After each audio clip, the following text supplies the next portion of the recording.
안녕하세요. 교원대학교 학생 여러분. 생태철학과 환경윤리 8주차 강의 시작하도록 하겠습니다. 저희 지난 강의까지는 오프라인으로 강의실에서 만나다가 이번 학기 이렇게 처음 온라인으로 강의를 진행하게 되었죠. 여러분들께서 지금 교생 실습 나가 있는 관계로 이렇게 오프라인으로 사전 강의를 제작해서 제가 탑재해 드리는 것으로 안내가 되었던 것 같습니다. 중간고사 별도로 실시하지 않고 그 환경단원과 관련한 교과서 활동 페이지 만들어 보는 걸로 그렇게 과제를 제출해 드렸었고, 여러분들 중간고사 기간 동안 다른 과목 시험 대비한다고 조금 바쁠 수 있기 때문에 8주 일요일까지 제출할 수 있는 걸로 그렇게 세팅을 해드렸었죠. 그래서 이번 주 일요일까지 늦지 않게 과제물 제출까지 해주시기를 바랍니다. 저도 4학년 때 교생 실습 나갔을 때가 기억이 나는데요. 저는 나갔던 학교의 교무부장님, 교감 선생님, 교장 선생님 모든 분이 도덕과셨어요. 그래가지고 저한테 좀 특별한 관심을 주시고 연구 수업까지 했었던 그런 기억이 납니다. 여러분들도 의미 있는 그런 교생 실습 기간이 되셨으면 하는 그런 바람을 가져봅니다.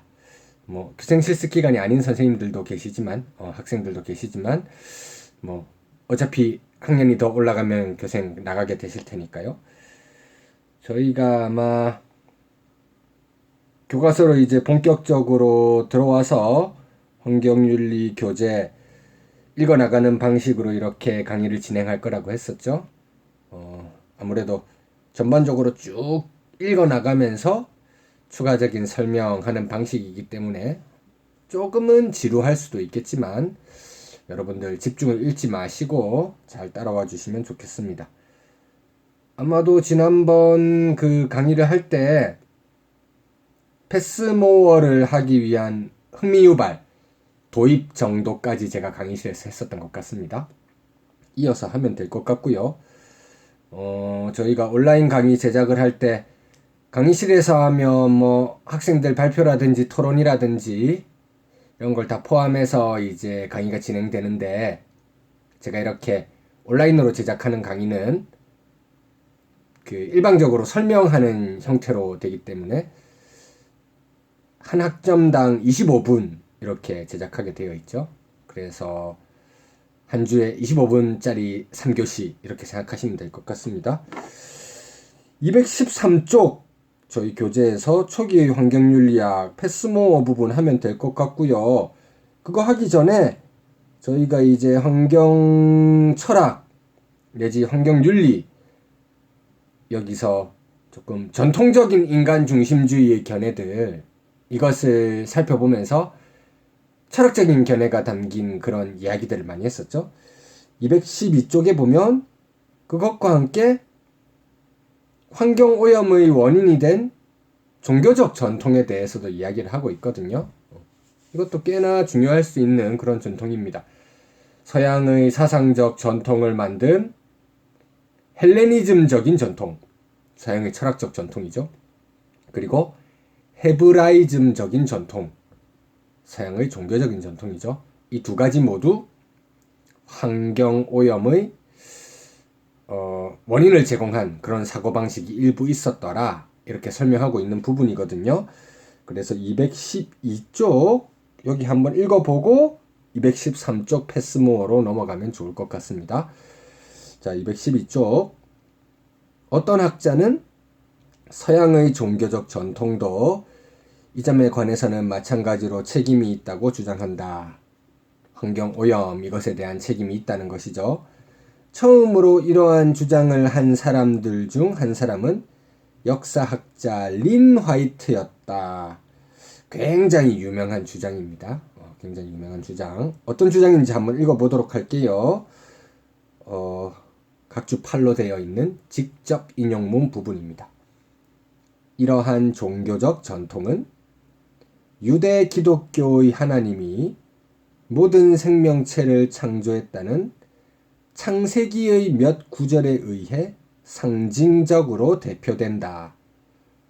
우리의 모습을 닮은 사람을 만들어 바다의 고기와 공중의 새와 가축과 온 땅과 땅에 기어다니는 모든 생물을 지배하게 하자 하시고, 하나님은 자신의 모습대로 인간을 창조하셨다.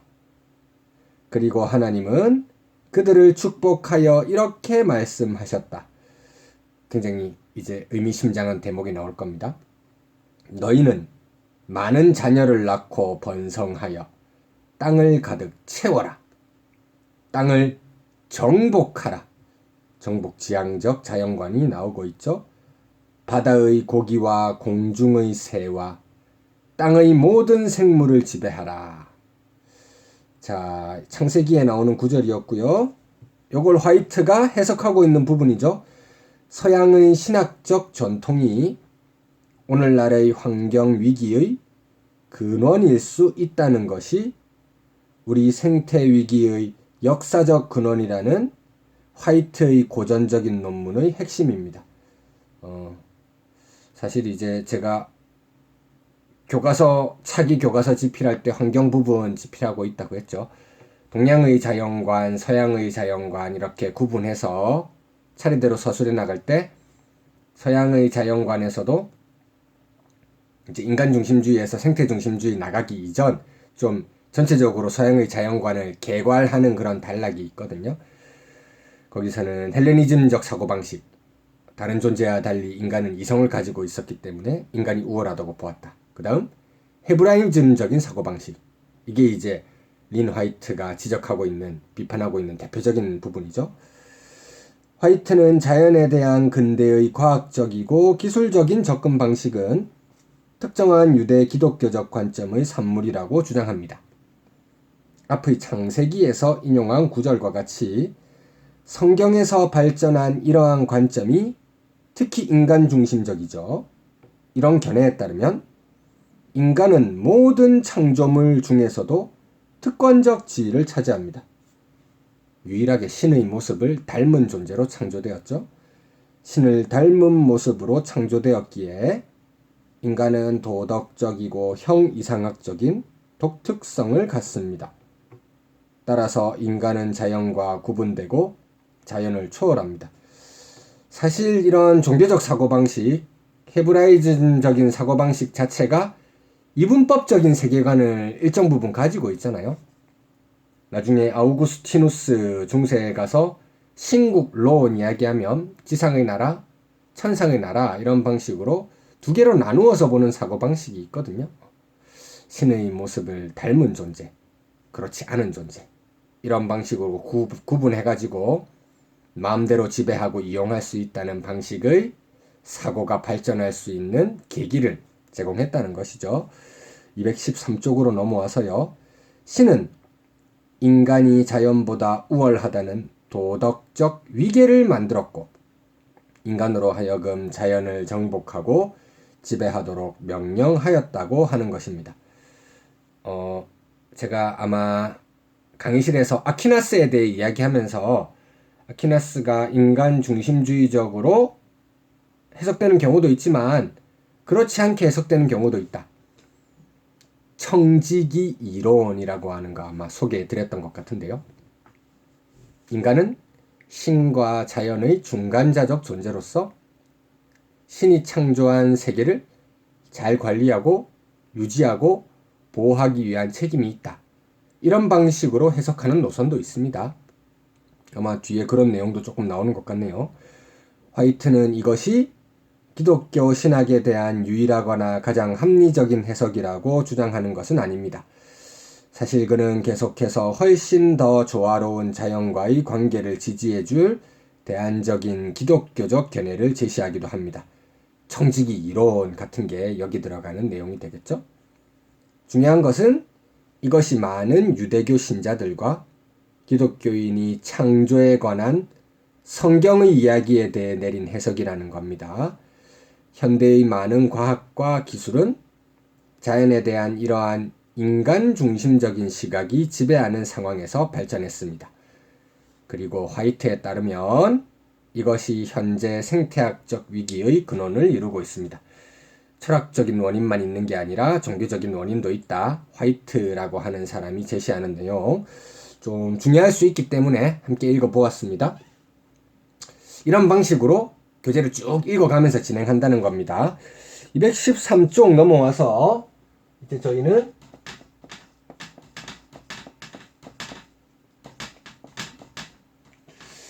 인간중심주의 대표자라고 할 수 있는 패스모어 다루어 보게 될 텐데요. 제가 지난번에 강의실에서도 말씀드렸죠. 칸트와 같은 인간중심주의자도 당연히 있겠지만 그 출제를 하러 들어가신 분께서 칸트에 대해 해박하게 알고 있는 상태일 텐데 인간중심주의에서 칸트를 출제하기는 조금 아깝다고 그렇게 여기실 가능성이 많죠.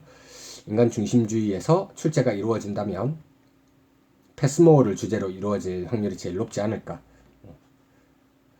내용은 아마도 저희 이 환경윤리 교재에서 다루는 정도만 알아도 충분히 쓸 수 있게 그 정도로 나오지 않을까 싶거든요. 한번 천천히 읽어가 보면 좋을 것 같습니다. 초기의 환경윤리학, 존 패스모어 자연에 대한 인간의 책임이라고 하는 책 속에서 이 내용이 잘 나타난다고 하고 있거든요.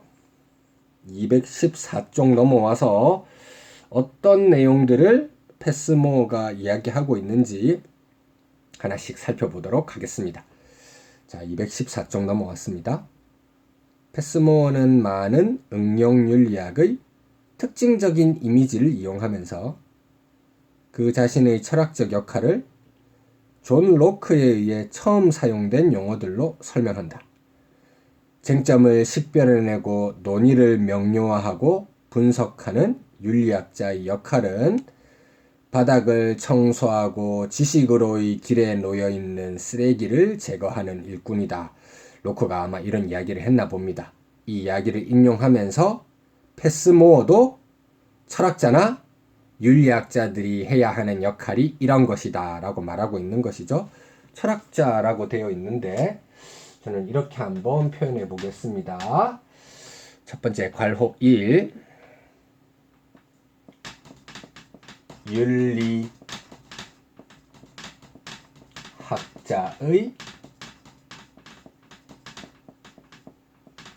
첫 번째 역할 윤리학자의 첫 번째 역할 어떤 것인지 볼까요? 쓸모없거나 비합리적이거나 위험한 대안을 제거하는 것이다. 중요한 표현이 나오고 있죠. 이렇게 한번 써볼게요. 타당하지 않은 위험한 대안의 제거. 타당하지 않은 위험한 대안의 제거. 존 로크의 말에서 빌려왔다 이렇게 이야기하고 있는데 아마도 로크가 유명한 경험론자이기 때문에 여러 가지 경험의 결과 우리에게 유익하고 타당한 것이 무엇인지 그렇지 않은 것이 무엇인지 구별하는 역할 이것에 대해서 이야기를 했을 거거든요. 연결되는 내용이라고 할 수 있겠죠. 아마도 제가 강의실에서 여러분들 흥미를 유발하기 위해서 조금 이상하게 들릴 수 있는 주제에 대해서 이야기했던 것 같습니다. 제가 학술 회의장 가서 들었던 발표라고 말씀드렸었죠. 요즘 사람들이 심각하게 도덕성을 잃고 비도덕적인 행동을 서슴지 않고 대부분의 사람들이 저지르고 있기 때문에 도덕적으로 살아야 한다는 호소라든지 가르침, 교육 이런 것만 가지고는 부족하다. 인간을 도덕적으로 향상하기 위해서 특단의 조치를 내릴 필요가 있다. 인간 향상이라고 하는 논의가 이루어지고 있다고 말씀드렸었습니다. 어떤 방식으로 이루어진다고 했었죠? 도덕성을 향상시킬 수 있는 약물을 주입하는 것이죠. 도덕적 알약 프로젝트 이렇게 부르기도 합니다. 도덕적으로 살기 위해서 알약을 먹으세요 이렇게 말하면 스스로 먹을 사람은 거의 없을 것이기 때문에 대중들 몰래 도덕적 약을 먹게 하는 방안으로 수돗물에 약물 성분을 살포한다든지 태어나서 자라는 도중에 막는 필수적인 예방 백신 이 속에 이름을 살짝 바꿔가지고 포함시킨다든지 이런 여러 가지 방법들을 이야기한다고 했었죠. 하지만 윤리학을 공부하는 우리들 그리고 윤리를 가르치는 교육자의 자리로 가기로 희망하고 있는 우리들 이런 우리의 입장에서 도덕적 알약 이것을 통한 도덕성의 향상 이런 이야기는 터무니없다고 느껴지죠. 타당하지 않습니다. 그렇게 해서 도덕성이 향상된다고 해도 저는 도대체 그것이 어떤 가치가 있느냐라고 물어보고 싶습니다. 저희가 모랄 에이전트 이야기했잖아요. 도덕적 주체가 되기 위해서 필수적인 것 중에 하나가 오토노미, 자율이라고 했었는데 약물을 통해 가지고 인위적으로 도덕적으로 만든다. 이건 도덕적 행위 주체로서 인간이 가지고 있는 근본적 특성 자체를 무시하는 행위이기 때문에 그런 방식의 사고는 타당하지 않다. 이야기할 수 있겠죠. 패스모어도 이제 환경윤리 이야기하면서 환경오염이 심각하니까 환경을 보호하는 방식으로 나가야 한다. 이런 주장에 대해서 동의하면서 그 주장과 함께 언급되는 여러 가지 대안들이 있을 것이잖아요. 그런 대안들 여러 가지 중에 우리들의 경험에 비추어 보았을 때 타당하지 않고 위험한 대안이 무엇인지 골라내서 그것은 리젝트, 제껴버리는 것이 윤리학자가 해야 할 첫 번째 역할이라고 이야기하는 것이죠. 그렇다면 타당하지 않은 위험한 대안은 무엇인지 이것을 한번 알아봐야 되겠죠. 패스모어는 신비주의, 자연을 신성시하는 견해, 동물권 옹호론을 포함해 서양적 전통을 포기할 것을 요구하는 모든 견해를 제거해야 할 쓰레기에 포함시킵니다. 여기서 서양적 전통이 윤리적 행위 주체로서 인간을 중요시 여기는 서양적 전통이다. 이렇게 생각하시면 됩니다. 자, 이 상태에서 버려야 할 것 여러 가지 이야기하고 있죠. 신비주의, 동물 권리론 이런 거 이야기했습니다. 가이아 이론 들어보셨나요? 가이아 이론? 자연 대지의 여신인 가이아 이런 존재가 있어서 전체 생태계 안의 조화라든지 이런 걸 관장하는 매우 신비로운 존재가 있다. 우리는 어머니 가이아 여신의 인도에 따라서 자연 생태계의 회복을 위해 노력해야 한다. 굉장히 설명하기 어려운 너무 신화적이고 신비한 이야기잖아요. 이런 방식으로 이야기하는 건 환경오염 해결하는데 직접적인 도움 주기 어렵다. 이건 우리가 좀 쉽게 설득당할 수 있는 부분이거든요. 근데 이제 중요한 게 패스모어 입장에서는 동물의 권리를 옹호하는 것, 동물 권리론도 버려야 할 쓰레기, 타당하지 않은 위험한 대안 이렇게 이야기하는 겁니다. 아마 그 당시에 이제 싱어나 레건, 특히 이제 권리 이야기하니까 레건이 직접적으로 걸리겠죠. 이런 입장들이 인간이 아닌 다른 존재에 대한 도덕적 고려를 이야기하면서 여러 가지 논의를 활성화시키고 있으니까 마음에 안 드는 부분이 있었던 거죠. 지금 패스모어 같은 경우는 서양의 전통, 인간을 직접적인 도덕적 고려의 대상에 한정시키는 이런 전통, 이것을 중요시 여기는데 동물의 권리를 옹호해버리면 직접적인 도덕적 고려의 범위가 인간 중심주의에서 탈인간 중심주의로 확장되어 나가버리는 거잖아요. 어디까지나 패스모어는 온건한 인간 중심주의이긴 하지만 기본적으로는 인간 중심주의의 견해를 가지기 때문에 동물 권리론을 타당하지 않은 위험한 대안, 제거해야 할 쓰레기라고까지 이야기하고 있는 겁니다. 자, 그렇게 보면서 다음 내용을 한번 또 읽어보도록 할게요. 그럼에도 패스모어는 서양의 전통에 호소하는 것이 역설적인 특성을 지닌다는 것을 시인하고 있습니다.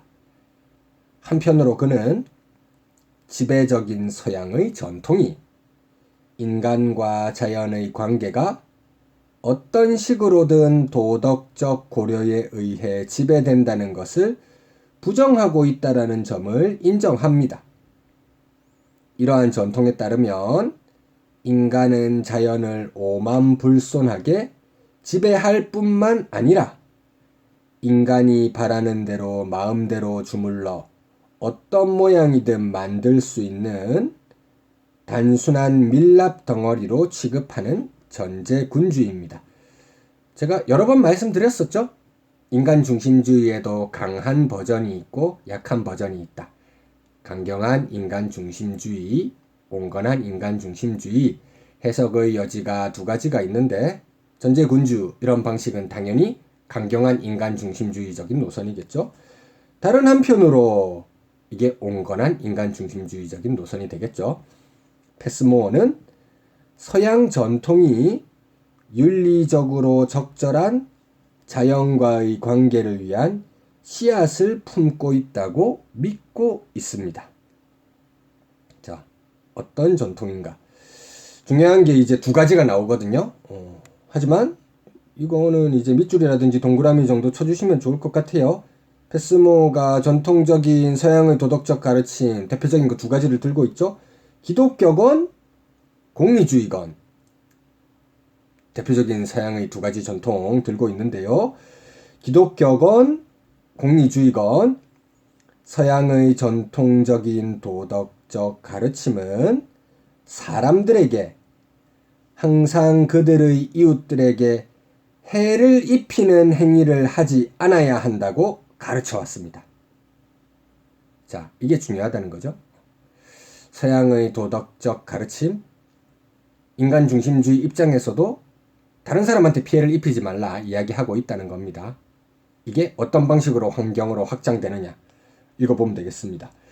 그리고 우리는 이제 폐기물을 바다나 대기 중에 버리는 이 일, 생태계의 파괴, 아이를 많이 낳는 일, 이제 자연이 감당하기 어려울 정도로 인구가 증가하면 환경에 악영향을 미친다. 이런 연구 결과가 있었기 때문에 이런 내용도 들어가는 것 같네요. 자원의 고갈 등이 동료는 물론이고 현재와 미래의 사람들에게 해를 끼친다는 것을 알게 되었다. 미래 세대에 대해까지 이야기하고 있습니다. 저희가 아마 온건한 인간 중심주의 기본적으로 깔려있는 여러 가지 전제 논증들 중에 뭐 세대 간 분배 정의 논증 이런 거 이야기했었죠. 미래 세대 기본적으로 이야기를 하고 있습니다. 그런 정도에서 전통적인 도덕은 다른 어떤 것의 보충 없이도 우리의 생태적 관심을 정당화하기에 충분합니다. 자, 이렇게 패스모어가 이야기하고 있는 거죠. 그렇기 때문에 패스모어 입장에서 괄호 2에서 이렇게 한번 써볼게요. 환경 윤리를 위해 환경 윤리를 위해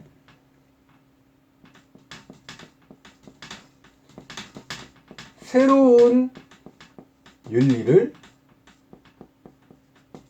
정립할 필요는 없다는 겁니다. 여기서 새로운 윤리라고 하면 인간 중심주의를 벗어나는 탈인간 중심주의로의 전환, 이런 방식으로 생각하시면 되겠죠. 환경 윤리를 위해 새로운 윤리를 정립할 필요는 없다. 인간 중심주의에서 벗어날 필요는 없다라고 이야기하는 것인데요. 잠깐 쉬셨다가 그 내용이 어떤 것인지 조금 더 디테일하게 살펴보도록 하겠습니다.